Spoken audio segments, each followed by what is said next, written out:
Hello and welcome to Module 4. Connections are everything. Return on your relationships. And thank you, BD Gill, for giving me the opportunity to share my message and for you guys to learn about how to improve all of your relationships. Because when you improve connection in one area of your life, you end up improving connection all of your life. Let's get going. So what are we going to talk about today and what are we going to learn today? We're going to talk about what is connection. Why do we crave it as human beings? What is the social mindset and the non-social mindset? What is your point of disconnection as we understand the 3 points of disconnection in our culture today? 4 ways to actually improve connections in your life and get a return on all of your relationships. And then finally, you're going to make a commitment at the end of this program moving forward to introduce more connection on a day-to-day basis. You're going to make some choices here, and it's going to make you a happier person. So who's your speaker? I'm Kimberly Layne. I'm an executive leadership coach. I'm actually a team engagement builder, meaning I like to work with teams on helping them better communicate, be more vulnerable with each other, be able to work better together, be more productive in the end of it, and have more fun, right? It's all about fun. I'm also a professional speaker and a best-selling author, and I'll share my book with you at the end of this program. I also have expertise with Fortune 100 companies. I, like you, have been in your shoes. I have been a business development executive. And then I've also, throughout my career, have led teams successfully of being very successful from a sales perspective. So I know all about sales. And I also know that the key to my success has been connection. The more I built trusting relationships with my clients and bonded experience and connected on emotion, the more success I had. And same thing with my teams. When I taught them these same skills, the more success they had as well. And I'm happy to share that success with you. Please connect with me on LinkedIn. Here's my icon, the Power of Connection and Biz Show. Again, it's Kimberly Layne, Layne. That way we can stay in touch, stay connected, and let me know how you're doing. Okay. So in the past year, we've all felt a little disconnected. Have you? There's been a lot of point of disconnection where we all are feeling isolated, disconnected, and alone. And interesting enough, it started before the pandemic. 50% of Americans felt isolated, alone, and disconnected before the pandemic. It only just got exacerbated with the pandemic to the point now it's not 50%. It's actually 76% of us on average feel disconnected. And on a side note, it's not just Americans. In England, they've actually had a minister of loneliness because it's such a pandemic globally.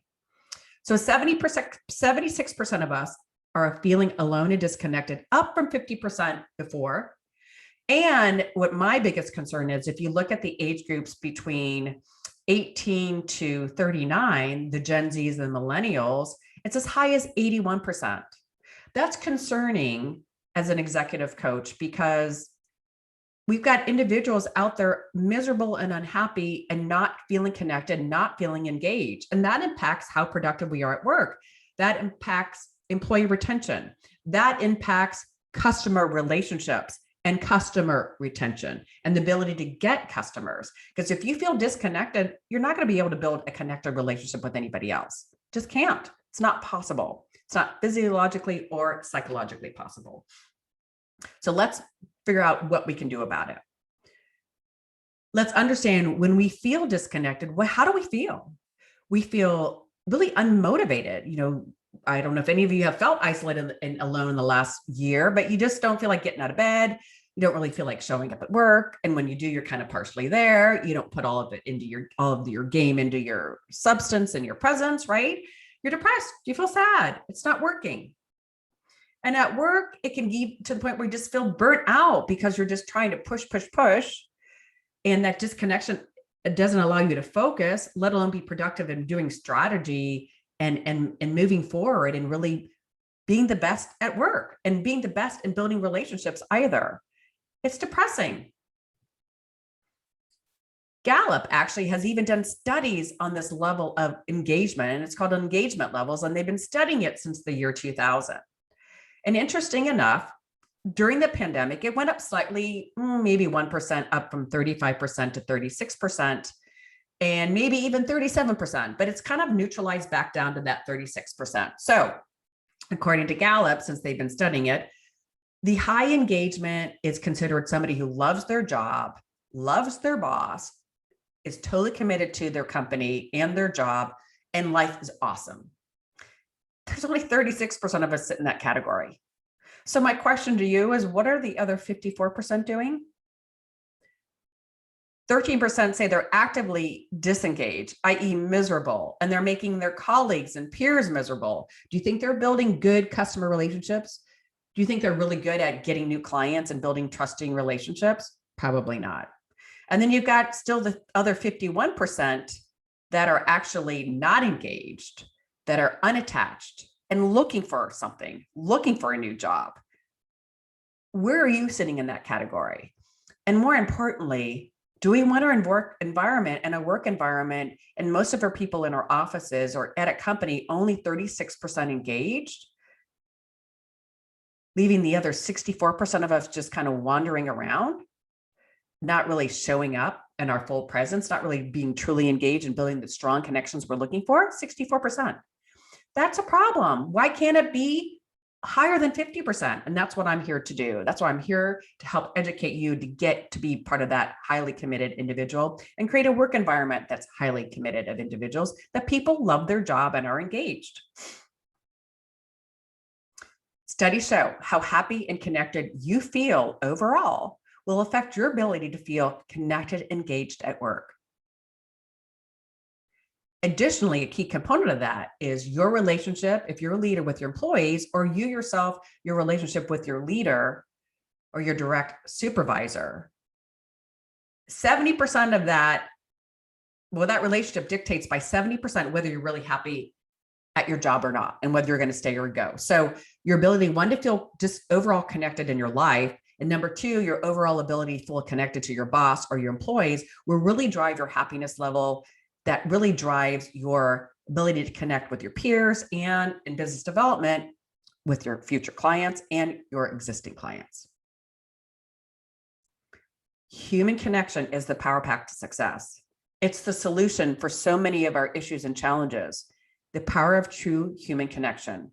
Connections are everything. So my goal as an executive leadership coach and a speaker is really fourfold. One, I really want to make the workplace a community place, and a happy community place where we feel valued, we care about each other, we like to work together, we have fun, and we're more productive in less time, and it's a fun place to work. And we're free to be who we are. We're free to make mistakes. We're free to communicate how we feel. We're free to share and have shared experiences and have fun. I'm also trying to develop leaders who have that emotional intelligence that's so important to be able to create those environments of empathy and being vulnerable and being trusting. And then I'm also trying to build teams that can communicate and be more vulnerable and have those conversations that make them highly productive and more collaborative and more communicative for better business results. And then finally, I find that if you understand yourself, you can better understand others. And so I'm a certified deliver. I'm certified to be able to deliver and report out the Myers-Briggs Trait Assessments, MBTI. So it identifies your personality preferences so you can understand yourself and then understand others. And we'll talk a little bit more about that in the future here. So what is connection? Connection is the key in the essence that human connection is an energy and an emotional exchange. Emotional. Connection is based on emotion. You're in sales, you're business development people. People do not buy, but from emotion. They buy emotionally, and then they use their logic to convince themselves to actually close the deal. So if you're not creating an emotional connection with your potential clients, you're missing the boat. And I don't care on social media how many people that you have that follow you or like you. That's not an emotional connection. Your ability to build an emotional connection with people is going to be your strength to success. So why do we crave connection as human beings? Have any of you ever had a broken heart? I have. unfortunately, more than one. And I'm sure we all have at this point, right?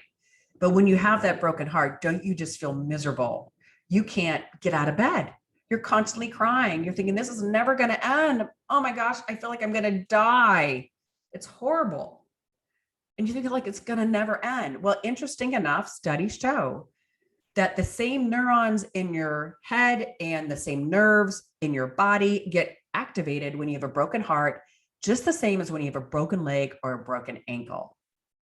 Again, when you have a broken heart, it's the same, or like a loss of a loved one or a loss of a relationship or have been disconnected, that pain is the same neuron and neurological reaction that you get when you actually break a leg or break an ankle. Same thing. And studies also show they've actually given 1,000 milligrams of aspirin to individuals who had a broken heart, and it actually made them feel better. They compared it over 3 weeks, 1,000 milligrams a day versus a placebo group. And aspirin a day, calming in 3 weeks, worked. Something to think about. But we are physiologically and psychologically programmed for connection, for our human survival. We crave connection. Think about it. As you dropped off your child at daycare for the first time ever, he or she, poor little thing, cried their eyes out, but you did too. It's hard letting go, right? Well, that is a reason we are physiologically, neurologically programmed for connection. And think about it, if we didn't have that crave or that experience, they would just wander off, and what would incline them to get back in our car when we came pick them up? So it's ability to keep our families together, right? Keep our young close to home, and to sustain the human race from a procreation perspective, so we don't go extinct. Secondarily, it's also for survival. We do better in groups when we are being threatened by some outside force to protect each other. Also, it's easier to collaborate and build something, a hut, a shed, a home, if we've got other people to help us. And from an expertise perspective, other minds put together can solve a problem sometimes better than just us ourselves, right? So survival is very important in having other people around to protect us and to add to our mental strength and our physical strength. Connection is also, interesting enough, our default mindset.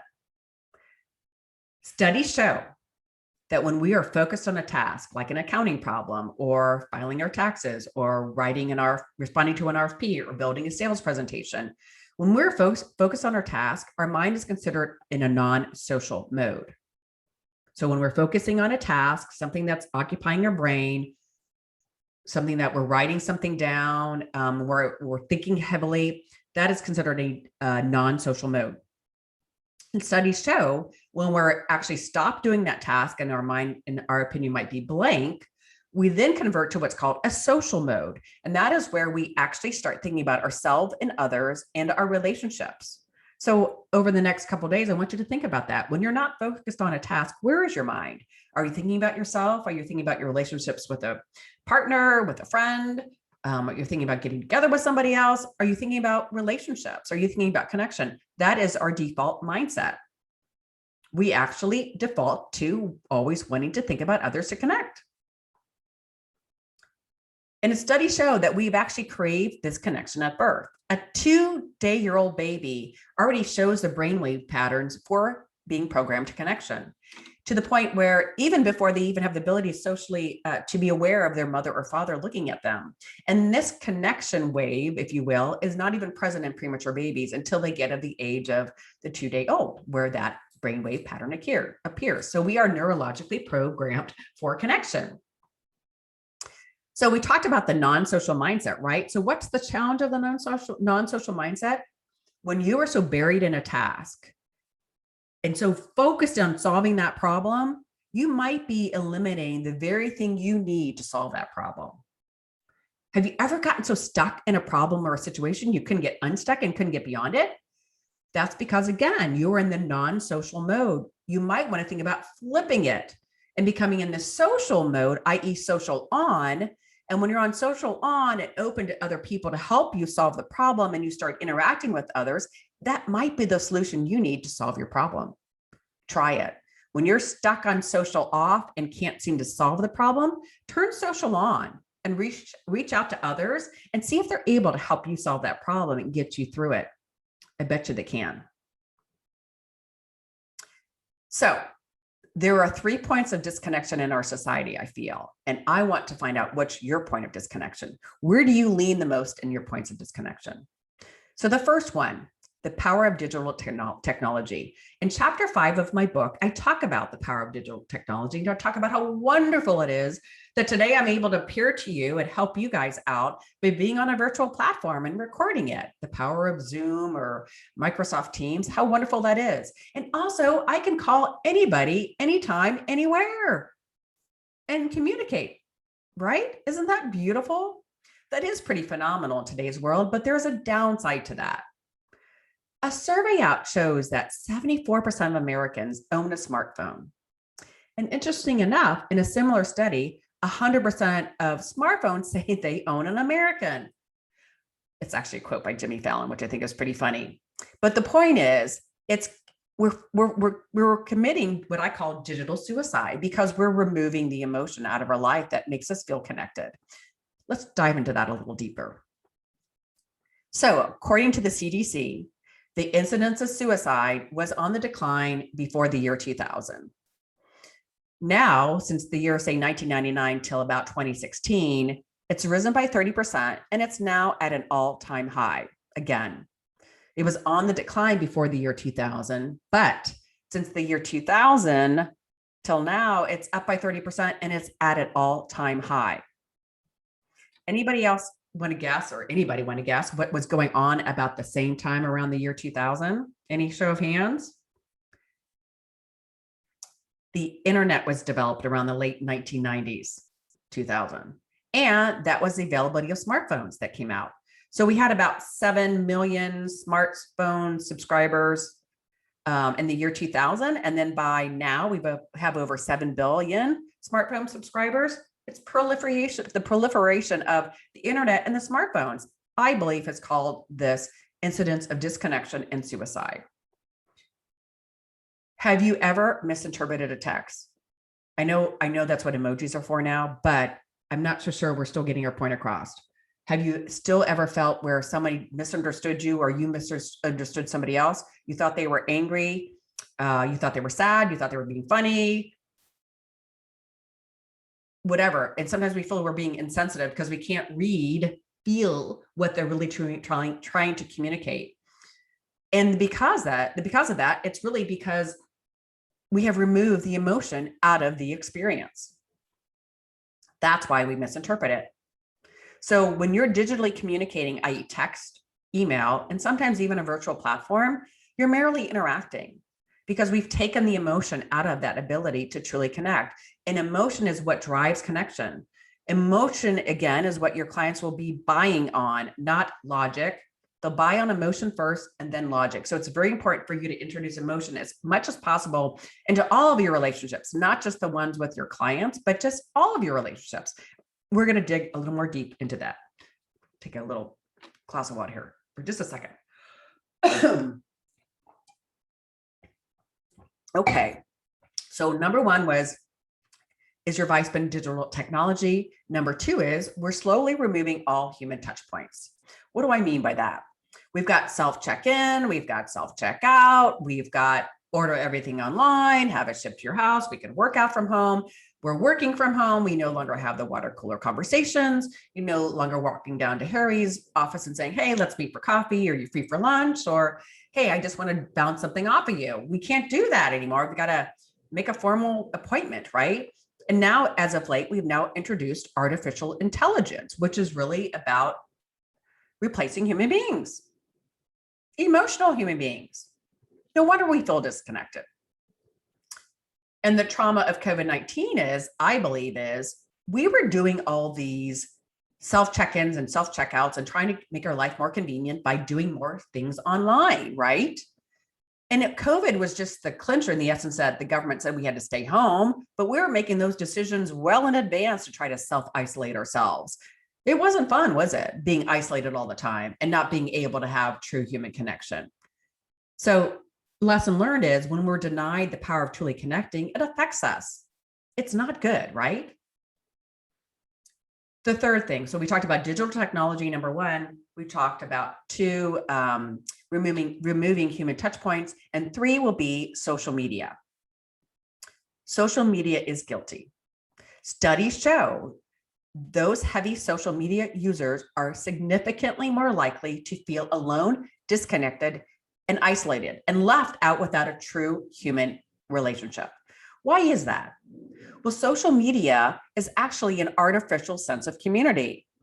It's really not based on reality. Half the times we never met these people in person, and we don't even know anything about them other than their existing profile. We've rarely talked on the phone with them. And studies even show that we spend 84 billion minutes a month on the internet. 54 billion of that time is on Facebook. So I ask you, temporarily, you probably feel really amazing because you've got 1,000 followers or 800 followers. But how many do you really know?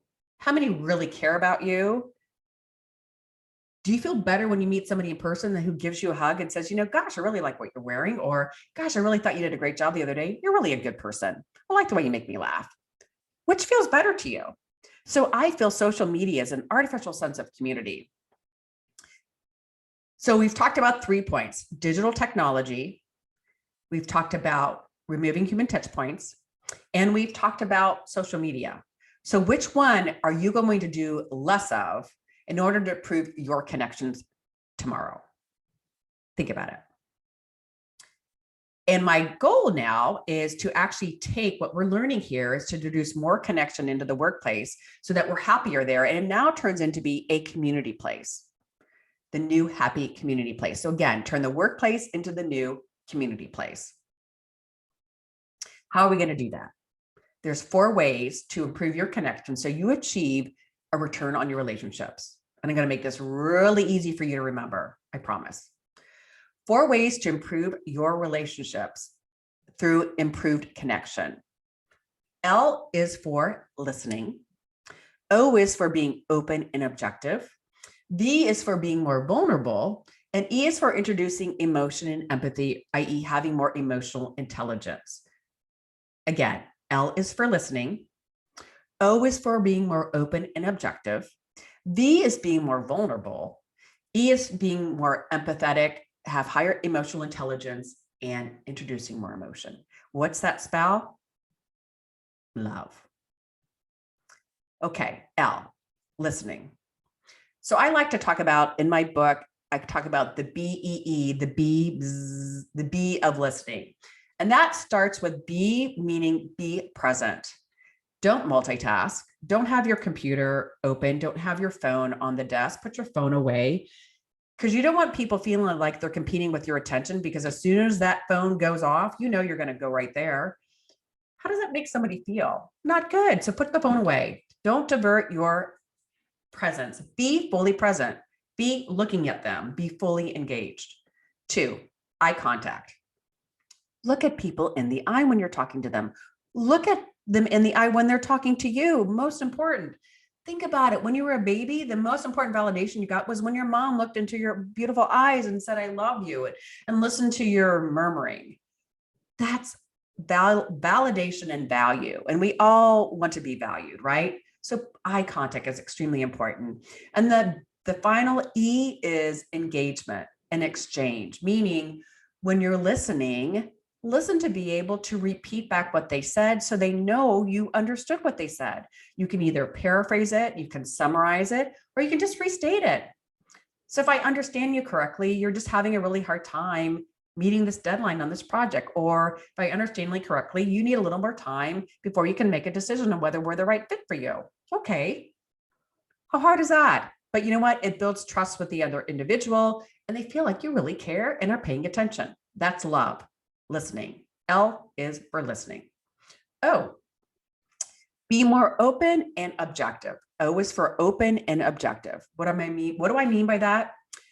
When you understand yourself and you're open to understanding others, we are less likely to judge.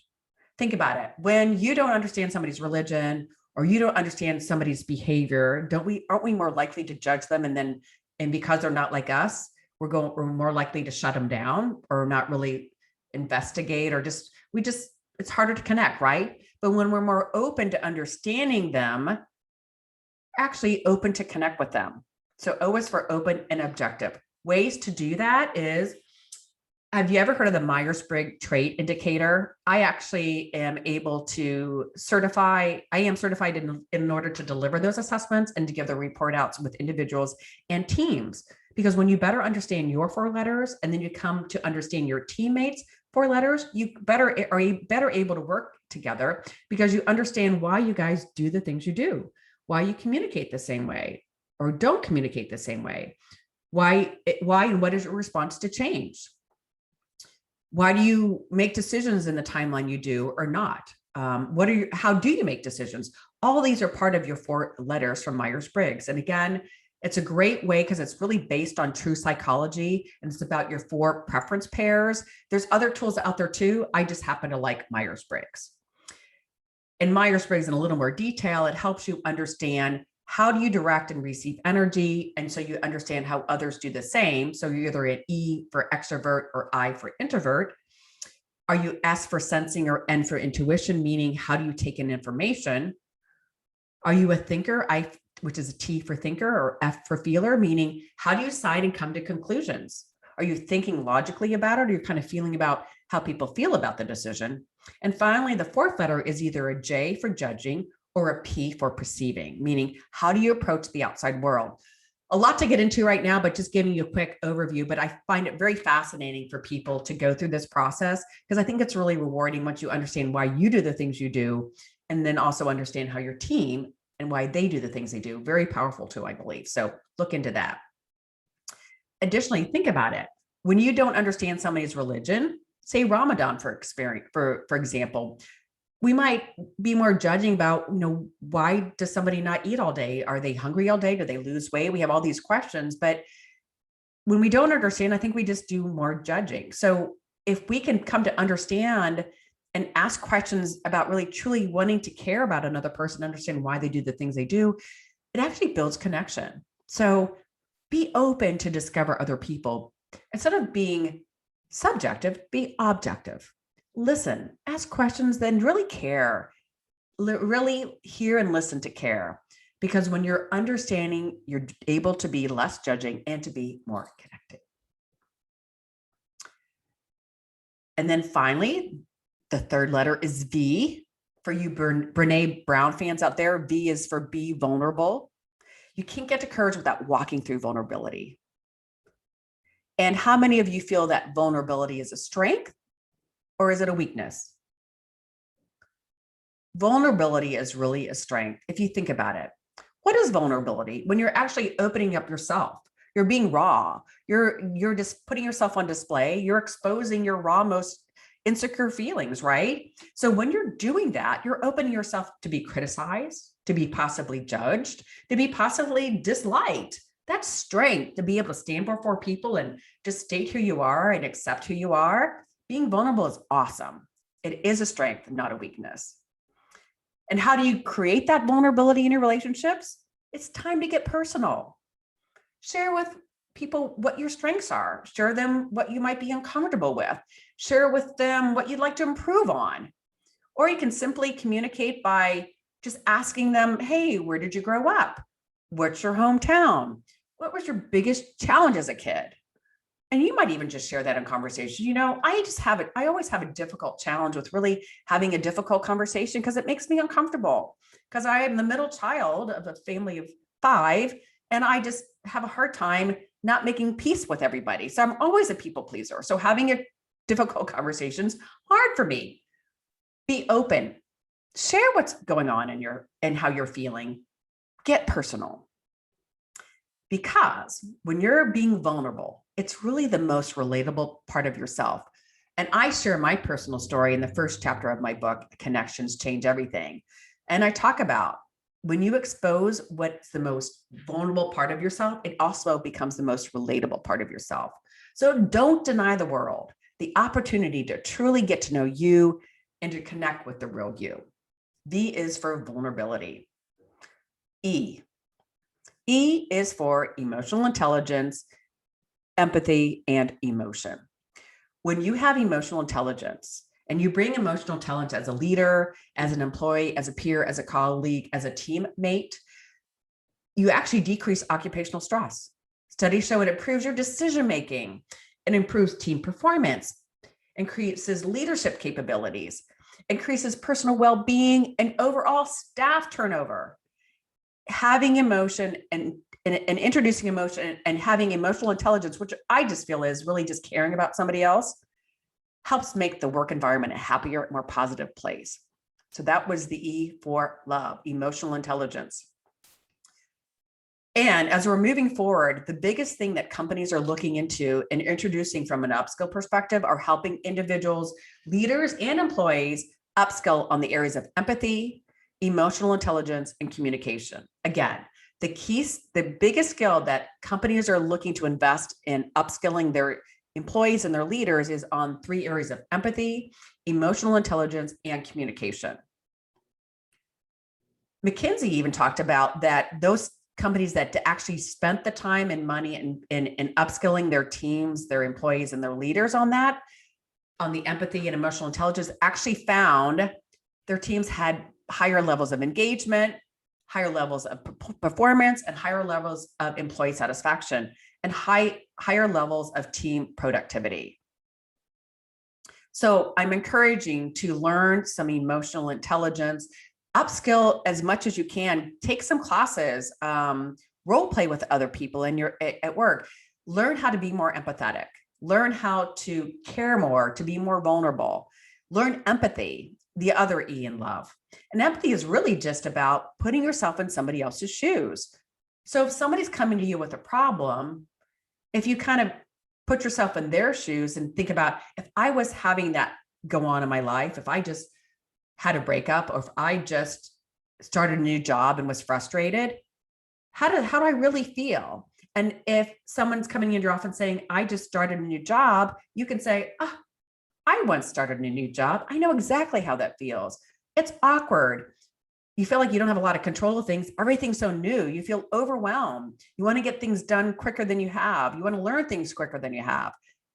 Share with them by being in their shoes. Empathy. Emotion. This is the big one. We've talked about emotion throughout this entire course today. And emotion, if there's one thing you can, if you don't remember all of this, but one thing I want you to remember is, remember, bring in more emotion into your day-to-day, because that emotion is what builds your connections of trust and connection. Digital technology is removing the emotion out of our communication, right? We're just interacting when we have digital technology. We talked about artificial intelligence is replacing human beings with technology. And as a result, that is taking the emotion out of our work environment. We're essentially becoming high tech at the cost of high touch. And that's what our goal here today is: bring in the high touch, bring in the connection that makes a better work environment, but also makes you more successful and makes you happier and builds better relationships with your clients. Again, the 4 steps to connection are: L is for listening, right? O is for openness and objectivity. V is for vulnerability. And E is for emotion and empathy, right? And on that emotion piece, one final thought, I want you to start adding a dose of emotion into your day. Just a dose of emotion into your day, improve your connections. How do you do that? Simple. Instead of texting or email, pick up the phone and call somebody. Have you ever had that experience when you went back to having a broken heart, and maybe you call your mom, or you call your dad, or you call a best friend, and you feel like you've had it all together all day long, but as soon as you pick up the phone and call mom or call dad or call your best friend, you start sobbing because you hear their voice. You know they care.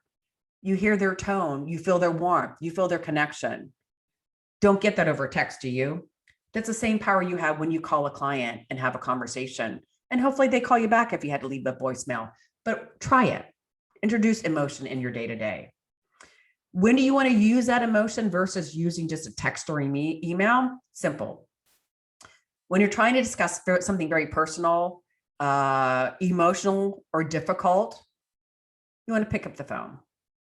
When you're trying to communicate a new idea that you're not sure they're going to respond to, like, hey, Sally, I want you to lead our next business development meeting. And she's kind of afraid to speak. You don't want to just have a text. You want to pick up the phone and talk to her because you want to feel how she's feeling about it and be able to handle her objection and kind of walk her through it, right? When you're trying to build and strengthen a relationship, big deal to pick up the phone and have a conversation with somebody versus texting or emailing. Okay, on the flip side, when do you text or email? Yes and no answers. Are we still meeting for lunch today? Or for confirmation, are you still coming here to babysit tonight? Or logic and details. Hey, can you resend me that Zoom link for today's conversation? Because I can't seem to find it in my emails. All good, right? And then finally, the one thing I have to say that I've really encouraged my teams to do that is very, very successful, and it doesn't have to be in a big way as far as creating shared experiences, don't always have to be over a meal or a happy hour. I mean, it always helps the power of connection over food, right? But anyway, you can create a shared experience with your clients that's based on emotion, right? This is a poor analogy, but it's an effective analogy. How many affairs happen at work? And why do you think affairs happen at work? One, we're spending more time together with another individual on an important project where we have emotional connection because we're both as a team, we're trying to get this new client, finish a project on a deadline, and win the RFP, so to speak, right? And then when you win it, what do? You all go out and celebrate. Power of breaking bread over food and drink. So you've had this wave of emotions of up and down and working together over this period of time. No wonder affairs happen, right? The key to a successful relationship with your significant other is to continue to create those shared experiences that you created when you were dating as a married couple, just an FYI. But you want to create similar experiences with your clients as far as a shared experience that you're sharing taste, touch, smell, and emotion. Emotion is the energy that bonds us and builds the trust you're looking for in creating strong client relationships. Okay, in closing, my gift to you guys, a way to upskill your empathy, emotional intelligence, and up-level your skills for greater connection and greater return on all of your relationships. You can easily get my book. It's a bestseller on Amazon. Connections Change Everything. You can get it on Amazon, or you can simply reach out to me via my website at Kimberly-Layne, Layne.com. Click on resources and hit the buy now button, and I will get you a personally signed copy, especially for you. And it talks about in my book, again, vulnerability, how to have difficult conversations, the power of digital technology. We review the BEEs of listening. Plus, there's 16 connection correction steps you can take in your life to build more connection, not only professionally, but also personally. Because remember, you improve connection in one area of your life, it will impact all areas of your life. And then the second one is, if you're really wanting to upskill your EQ skills, to be more open to understanding others, the Myers-Briggs Trait Assessment is a great tool. Again, it's based on over 60 years of psychology. It's really about your personality preferences. There's no right or wrong answers, but it helps you understand as what your preferences are and helps understand the preferences of others that help you be a better communicator, understand people's reaction to change, understand why people make decisions now or they need some time to do so, and how to better collaborate and communicate. Again, you can reach me through KCC at Kimberly-Layne, Layne.com. That's my email, or on my website, Kimberly-Layne, Layne.com. So in closing, what steps are you going to take to build better connections in your life? Are you going to choose less disconnection and choose more human connection by picking up the phone and introducing more emotion into your day and more human touch points, such as working out at the gym again now that things are open versus using your Peloton at home, introducing more human touch points as far as going to the store and having a conversation with somebody? Are you going to create more shared experiences of breaking bread or happy hours or playing golf or playing tennis or taking a hike or having a cup of coffee and just listening to somebody, not with a specific agenda, but listening and caring about that other person? Or are you going to take a chance, or are you going to take a step to upskill your EQ skills by either getting the book Connections Change Everything, or reaching out for your own personal MBTI assessment for you and even possibly for your team.